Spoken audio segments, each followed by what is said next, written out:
BMW revealed the extensively updated successful sports activity vehicle, the new X5. Its front end is shaped by the fresh interpretation of the hallmark BMW headlights and kidney grille. The new headlight units now have a 35mm slimmer outline. Their arrow-shaped daytime driving light elements point outwards and also serve as turn signal indicators. Matrix LED headlights with adaptive control and BMW Selective Beam non-dazzling high beam plus M Shadowline lights are included on the options list.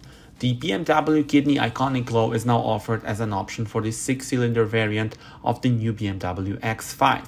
In terms of powertrains, it can be ordered with the choice of an 8-cylinder petrol engine, a 6-cylinder inline petrol, and a 6-cylinder inline diesel engine, each from the latest generation of power units.